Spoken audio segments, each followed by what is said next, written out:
बिस्मिल्लाहिर्रहमानिर्रहीम। नाज़रीन, मैं हूं आसिम नसीर और आप देख रहे हैं हमारा यूट्यूब चैनल आसिम सीरीज़।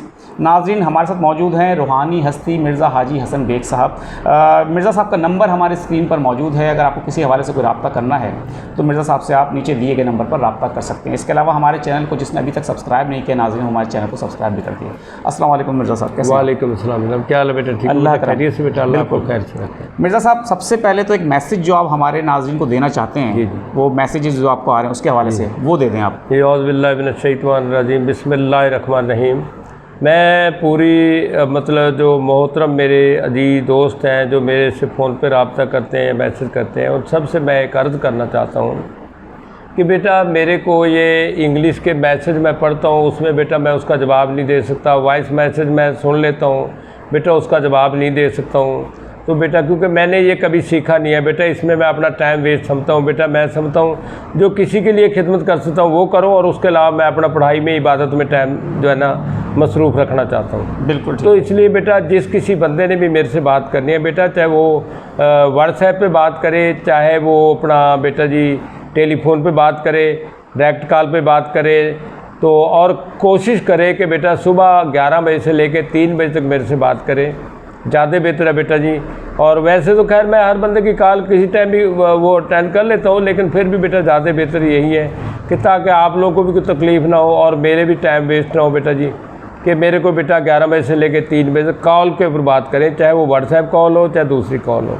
और अगर कभी व्हाट्सएप कॉल किसी की हो रही है तो उसमें किसी की डायरेक्ट कॉल आ गई है तो व्हाट्सएप कॉल वाला अपना होल्ड कर ले, जब उसकी बात से मैं फारिग होता हूँ तो वो उसी टाइम अपनी कॉल को उठाए। बिल्कुल ठीक है बाबा जी, आगे बढ़ते हैं। नाजरीन, बाबा जी पहला सवाल हमारा ये है कि इमरान खान ने सहाफ़ियों से गुफ्तगू की है। आजकल वो इस्लामाबाद अदालत में रोज़ाना पेश हो रहे हैं और उनके खिलाफ केसेस चल रहे हैं, बहुत तेज़ी दिखा रही है हुकूमत उनके खिलाफ केसेस में। तो उन्होंने कहा कि मेरी पेशन गोई है कि मुझे नाअहल कर दें या जेल में डाल दें, तहरीक इंसाफ को कोई रोक नहीं सकता। इतने एतमाद की वजह क्या है भाई? इतने एतमाद की बात है, अवाम उसके साथ है बेटा जी, और अल्लाह का साथ उसके साथ है। वो उसके इमरान खान की क्या ज़रूरत है कि इमरान खान ऐसी बात कहते? अगर उसको अल्लाह की तरफ से कोई ना कोई ऐसा इशारा ना हो तो कभी ऐसी कोई बंदा बात कह सकता है? मेरे को अगर अल्लाह की तरफ से कोई चीज़ ना दिखाए, मैं इमरान खान के लिए कोई बात कह सकता हूँ? मेरी क्या मजाल है? मैं लानत भेजता हूँ उस बंदे के बाद जो बंदा अपनी तरफ से ऐसी कोई बात करे किसी के लिए भी। और इन्होंने कोई मेरी मदद थोड़ी खोली है, शहबाज शरीफ ने या जरदारी ने या मौलाना फजल रहमान साहब ने। वो तो वैसे खैर मेरे को मौलाना फजल रहमान साहब देखने में बड़े प्यारे लगते हैं, जब हंसते बेचारे, वो उनके पानों वाले दांत बड़े प्यारे हैं। तो लेकिन बात ये है कि ये जो लोग अपने इसके बारे में कहते हैं कि जनाब अपना जो है ना इमरान खान इतने कॉन्फिडेंस से बात कहता है। इमरान खान को अगर अल्लाह ने कोई चीज़ दिखाई होगी तो इमरान खान ये बात कहता होगा, ठीक है नहीं? क्योंकि अल्लाह की मर्ज़ी के बगैर कोई बंदा इतना दावा नहीं कर सकता, ये बात याद रखो, और ना ही करना चाहिए। अगर कोई अल्लाह के बगैर करता वो बंदा लानती है। बिल्कुल ठीक है, बिल्कुल ठीक है। यानी कि इमरान खान के इतने एतमाद के पीछे उनकी कोई ना कोई, उनको ऐसा कोई अल्लाह तबारक उसको इमदाद है, कुछ ना कुछ नज़र आया उनको। आपने क्योंकि हमसे एक दफ़ा पहले भी कहा था कुछ गैबी इमदाद भी उनको मिलती रहती है। बिल्कुल है, उसको है, बिल्कुल बिल्कुल ठीक है। अच्छा, खान साहब ने यह भी कहा है कि ये लोग डरे हुए हैं इलेक्शन से, लेकिन इलेक्शन में जितनी देर करते चले जाएंगे उतना मुल्क का नुकसान होगा। इसमें तो कोई शक नहीं है भाई। ये इलेक्शन से क्या डरे? तो अपनी जान बचाने वास्ते डरे हुए ने, ठीक है नहीं गल जी?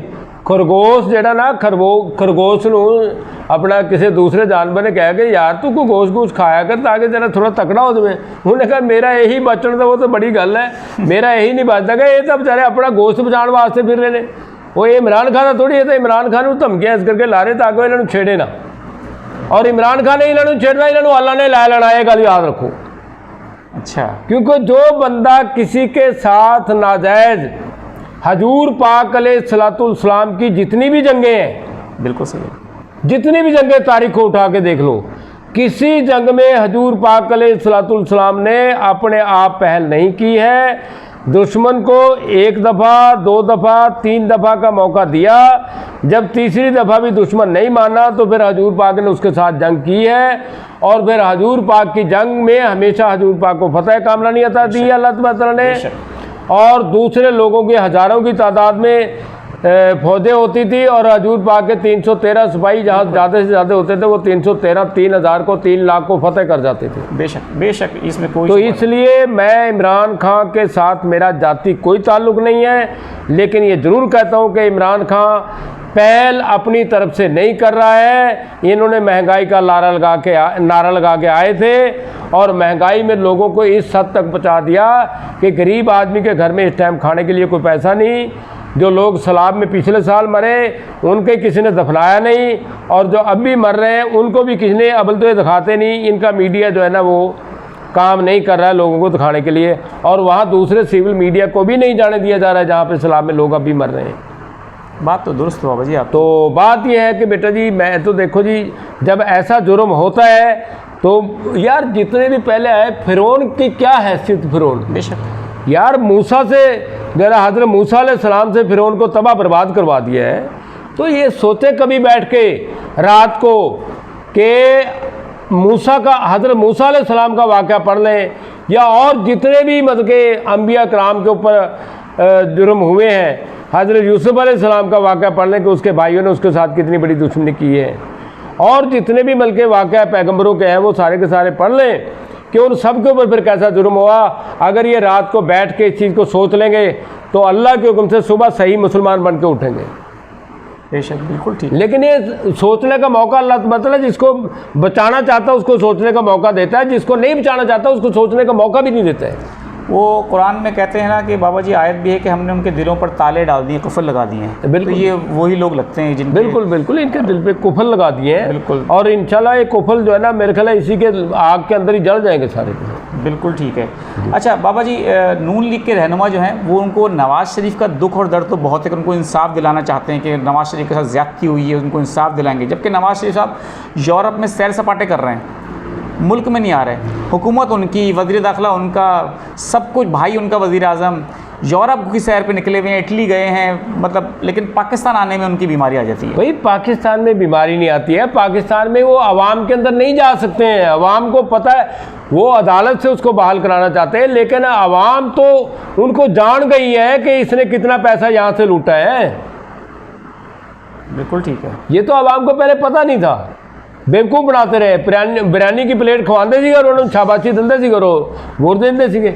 अब इनको बिरयानी की वोट छड़ चाहे भावें एक कढ़ाई गोश्त भी खवान के इनको वोट नहीं देगा। गल याद वो, लेकिन शहबाज शरीफ साहब एक नई चीज़ लेकर आए हैं। उस दिन उन्होंने फैसलाबाद में कोई जलसा किया, राना सनाउल्लाह से कहा कि इनको पाए खिलाना है। हाँ, सबको सुना होगा। भाई देखो मैं बता रहा हूँ ना कि हुण तो पाए भी खवान के फिर भी वोट मिलेगा। वो तो पहले सुक्की छोलियां की बिरयानी खवाते थे, उसके नाल लोग वोट देंदे सीगे। अब पाए खिलाने पे आ गया वो पाए खवाएंगे, लेकिन इंशाल्लाह वोट नहीं पाएंगे इन्होंने। अच्छा, तो अच्छा बाबा जी, हमारे यहाँ अदालतों से लोगों को इंसाफ नहीं मिल रहा, ठीक है। एक गरीब आदमी, जब अदालती जो निज़ाम है वो इस्लाम को देख के बनाया जाता है कि गरीब को, कमज़ोर को इंसाफ मुहैया की जाए। पिछले दिनों आपने एक वाक़या देखा कि एक घरेलू बच्ची है 14 साल, जिस पे जुल्म हुआ, ज़्यादती हुई, तशद्दुद किया गया उस पर बेतहाशा। एक सिविल जज की जो अहलिया, उनका नाम लिया जा रहा है कि उन्होंने किया है। अब वो एक ताकतवर हैं, इसलिए उनके खिलाफ़ कोई कार्रवाई नहीं हो रही। वो एक छोटी मासूम बच्ची है 14 साल की, जो कि अपनी ज़िंदगी और मौत की कशमकश लड़ रही है, ठीक है। उसके ऊपर तो कोई तेज़ी नहीं दिखाई जा रही, उसके केस के ऊपर कि गिरफ्तारी की जाए कुछ लोगों को, लेकिन खान साहब को हथकड़ी पहनाने की बहुत जल्दी लोगों को। ये हमारा अदालती निज़ाम जो है। बेटा जी, बात वही आ जाती है कि वकील असल में जो है ना, वकील एक ऐसा शोबा है, अगर अदल को ज़िंदा रखता है तो वकील रखता है। परवेज मुशर्रफ के दौर में इन्हीं वकीलों ने जो काम दिखाया था जी, तो मैं कहता हूँ अदल को ज़िंदा कर दिया था। लेकिन अब वकील भी या तो मर चुके हैं बेचारे, या इनका खून ख़त्म हो गया है, या इनका खून सफ़ेद हो गया है। बिल्कुल ठीक। वरना अगर विकला बरादरी इस टाइम भी उठ जाए और खुदा रसूल को याद करे, और वो ये नहीं मैं कहता हूँ कोई इमरान खान उन्होंने भूपी का पुत्र, चाहे कोई भी वो आदल कर दे बस। बिल्कुल सही बात है कि जजों के अंदर इतनी अथॉरिटी हो कि जज जो फैसला दे दे उसके फैसले को अमल दरामद हो, चाहे कोई भी हो आरामजादा। इंसाफ का बोलबाला होना चाहिए। इंसाफ का बोलबाला होना चाहिए। अब बेटा जिस मुल्क के अंदर हुक्मरान ऐसे होते हैं, फिर वहाँ तो बेटा आवाम के ऊपर जुर्म होता है। अब सबसे बड़ी बात है यार, इमरान खान की चंगी भली चलती हुकूमत नूं तोड़ के लोगों नूं महंगाई के वजन के थले दबाता, मारता गरीबां नूं। तो होर इस तो ज़्यादा तुम जुर्म केड़ा दसोगे? कली बच्ची का की तुसीं कहंदे ऐसी हज़ारों बच्चियां मर रही हैं, बिल्कुल सही कह रहे हैं, बिल्कुल सही कह रहे हैं बाबा जी, बात आपकी बिल्कुल दुरुस्त है कि इस मुल्क में गरीब को इंसाफ नहीं मिल रहा है और वो गरीब ਨੂੰ ਕੀ यार इमरान खान ਨੂੰ नहीं मिल रहा कि तुम गरीब की गल कर रहे हो। बात तो दुरुस्त है, जो इतनी ताकतवर शख्सियत उसको जिसके साथ पाकिस्तान की 90% आवाम है उसके साथ है, उन्होंने इंसाफ मिल रहा था, तुम गरीब की गल कर रहे हो। बात तो सही। तो बाबा जी बात ये कि आपने जब ये बात कर दी तो इमरान खान भी यही कहते हैं कि अगर इस मुल्क में इंसाफ, कानून, आइन उसकी कोई बात नहीं सुनी जाएगी तो खुदा ना खास्ता ऐसा ना हो कि लोग कोई गैर कानूनी रास्ता अख्तियार करना शुरू कर दें। जब कानून ही नहीं होगा मुल्क में और नहीं यार, फिर अल्लाह तबारक व तआला कोई अपना कानून नाफिज कर देगा, ये बात याद रखो। बिल्कुल ठीक है, लेकिन इस मुल्क में आपने बिल्कुल ठीक कहा कि जब एक ताकतवर को इंसाफ नहीं मिल रहा तो गरीब को कहाँ से मिलेगा? तो गरीब को कहाँ से मिलेगा? तो खान साहब पे 200 केसेस हो चुके हैं बाबा जी, तो अब आप क्या समझते हैं ये भाई 200 की बजाय 2000 हो जाए या 20,000 हो जाए, लेकिन मेरे को इतना पता है कि अल्लाह तबारक व तआला की लाठी बेआवाज़ है और उसने जब अल्लाह तबारक व तआला ने अदल करना है, ऐसा करना है, ऐसा करना है, ऐसा करना कि जिसको तारीख़ याद रखेगी इंशाल्लाह, बस। बेशक।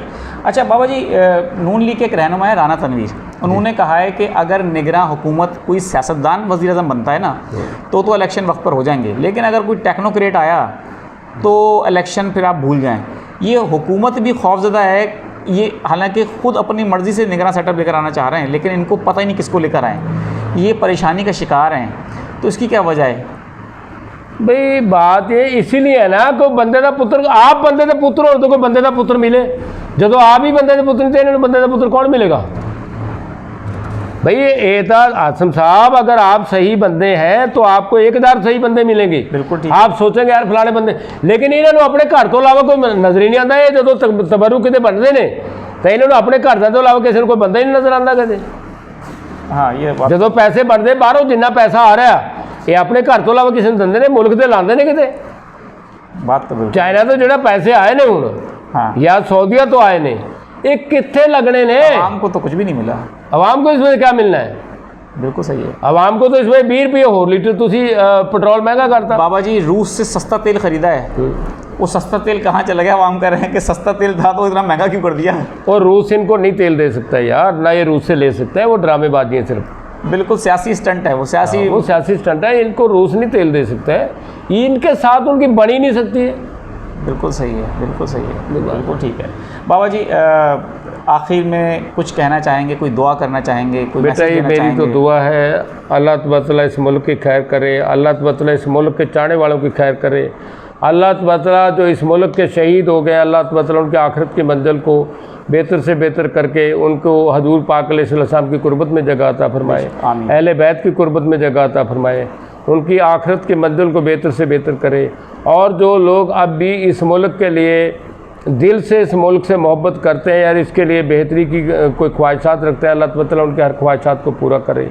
जो इस मुल्क के ज़ाहिर और बातिनी दुश्मन है, चाहे वो हुक्मरान है, चाहे कोई गरीब है, चाहे जो मर्जी है, अल्लाह तबारक व तआला उनको तबाह बर्बाद करे।